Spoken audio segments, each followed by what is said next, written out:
I'm Katla.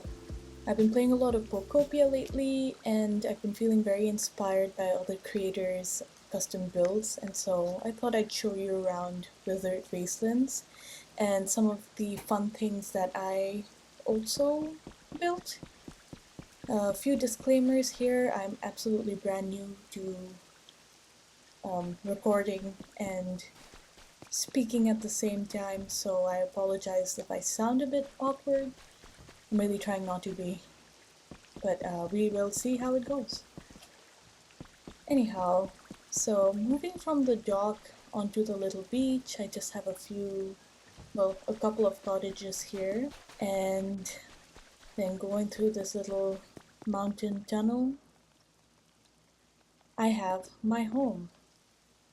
It is my home and my storage area, and so I took inspiration from Barb's Corner in deciding to make my storage area over here. Originally I was going to do it where Mew appears, but I wanted to use that for some habitats instead. And after seeing Barb's really cool storage build, I felt like it would be a shame not to try that out for myself. And then for the storage system, I was inspired by Delvox. His tutorial on the storage system was very helpful, and I think it helped me just keep everything organized and neat. And so I'll link both their YouTube channels and the videos that I am referencing down in the description. But welcome to my house. Here are some stairs. I made the stairs wide enough so that even the bigger Pokemon could come and go as they pleased, because I figured it would otherwise prevent them from coming down here. And it leads into my nice little kitchen. My kitchen, I can cook everything I need to over here. It makes it easier for me whenever I have to do things for daily quests, so easily accessible. And then, if you turn right and then right again, there's a small little room down here where I have housed my Pokemon who help me convert my logs and squishy clay into lumber and bricks. I also have Cyndaquil living down here, and Cyndaquil helps me out with any ore conversion that I need. And then as you come up those stairs, straight ahead is my actual house. And I have Mew living here with me, and Mew helps me teleport to wherever I need to. Also have Smearguru, who is easily available to paint things that I need them to paint. And usually when I transport myself back to the Withered Wastelands, this is pretty much where I spawn. Or actually, it's right here. But if I fall asleep, then I end up sleeping on this little bed. So that's my tiny house. Then I'm gonna backtrack a little bit and go back to the kitchen. If you walk straight from the kitchen, this is where Cubone lives. And Cubone seems to have a lot of company and is dozing off. Yeah, he's a cute little guy, it doesn't matter. But yeah, Cubone lives here, and he likes to sleep on the couch sometimes. He has 2 beds to choose from. It's a pretty sweet deal. And then as we move to the back, here is my wall of storage units.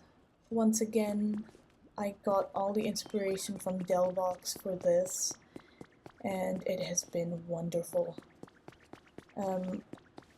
The wall extends all the way back here. There's some empty storage bins. I still have a lot more sorting to do, so it works out just fine. And yeah, that's pretty much it for my house and storage area.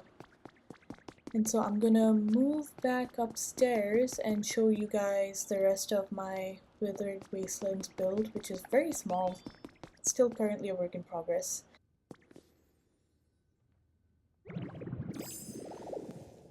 I also built the staircase with the intention of being able to easily just fly right out of it. So I really built everything with a specific purpose in mind down there. Moving on, here is the little area following my house. And as you guys can see, I have this very flowery area.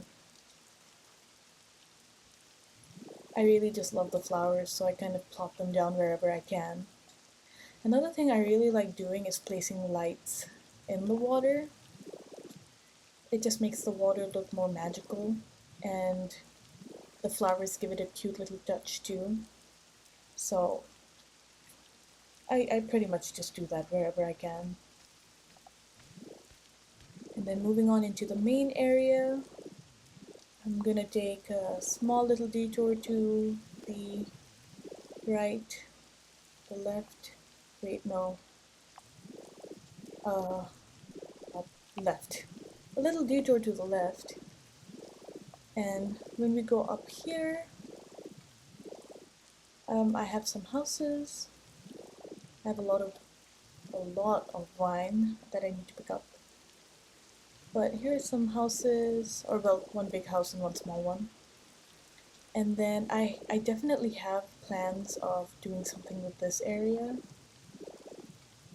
I'm not sure what I want to do yet, but I'll get to it eventually. But moving through this little area back here, I created a small overlook. It's very simple but very cute. And I can just sit and chill whenever I want and take in the view. It's good stuff, good stuff. Once again, I am trying to figure out this whole recording thing, so I'm sorry if the footage is a bit choppy when I move. I know it might be a little uncomfortable for some viewers. I apologize. I am so new to this.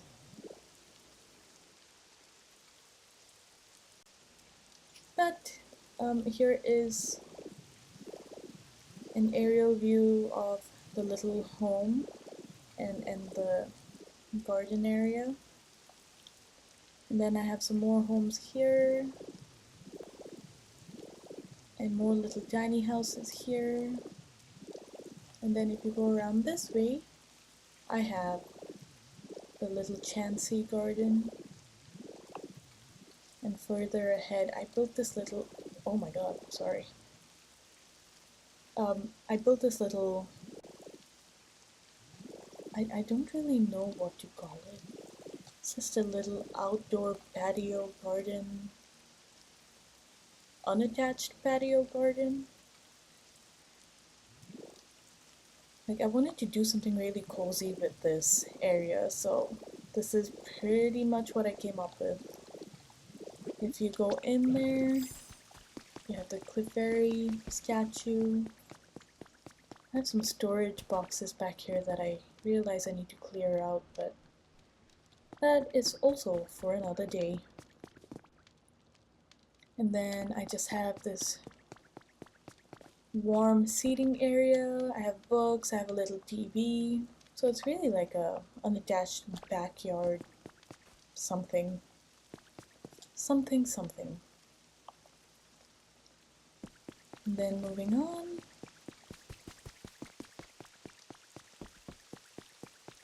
Once we get to the Pokemon Center, this area I wasn't sure what to do with. It's little wooden. It's the wooden home. Hi, Pincer. You're distracting me. What's up? Oh, thank you. But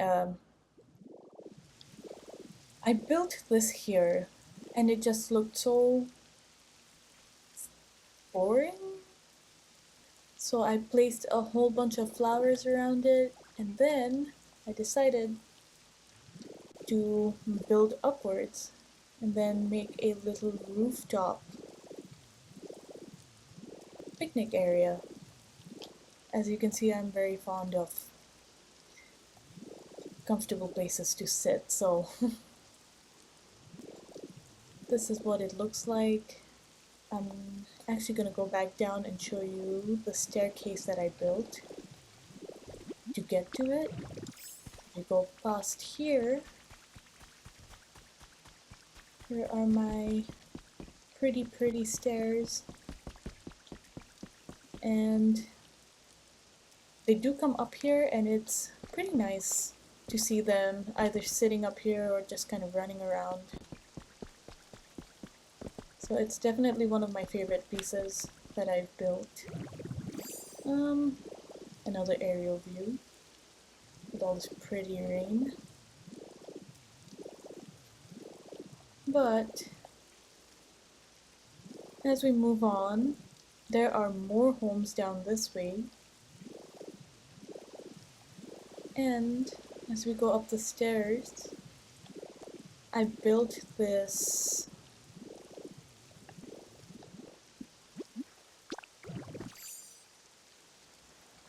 custom house. When you go in, it's this comfortable little home. And I just have the smaller Pokemon living in here. I know I'm not using any of their names because I'm really tired and I quite frankly cannot remember half of them for some reason. But my favorite part about this is if you sit down right here and look out the window, you get this pretty view of everything outside. And honestly, you can just angle it down and look. Yeah, it's definitely one of my favorite builds. So we're gonna get out of here, and I'm just gonna show you guys a couple more things before I end this video.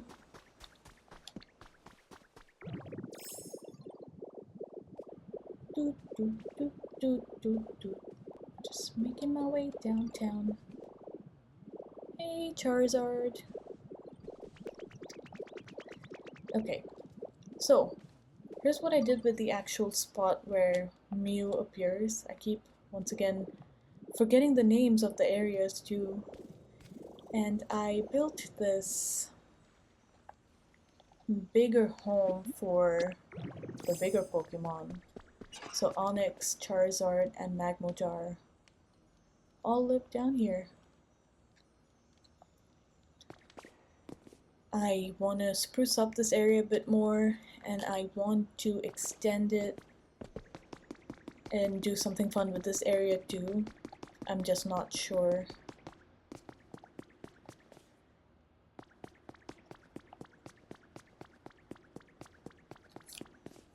I didn't finish that sentence, did I?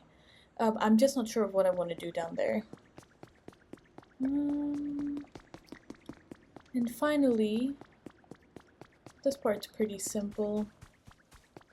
I have this little fountain right here. I ended up converting this area into an under hillside pool, water, lake thing. Oh, I just love these flowers, they're all so pretty. And so that's what it looks like. And then up these stairs is a little neighborhood. Oh. And it's pretty much following the theme throughout. I have these little flowers everywhere. And I think they just make the area look so cute. And this is where Tangrowth lives.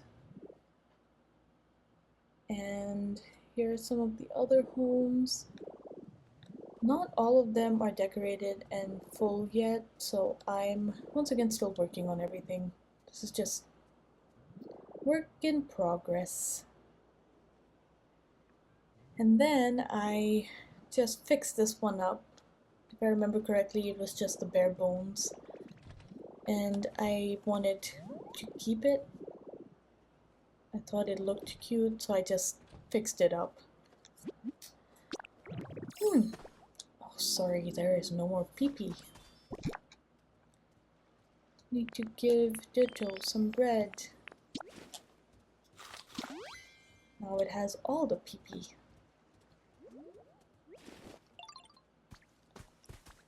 Guess what do you want? No thanks. But yeah, this is what I have so far. Once again, I appreciate you all watching this. I'm still getting used to this whole recording thing. I apologize if the audio seems a bit here and there on this video. But anyways, thank you all for watching. I will probably upload a few smaller videos following this whenever I get time. But I'm really having fun with this game, and for the most part the Bokopia community seems really cool, and so yeah, thank you all. Have a nice day!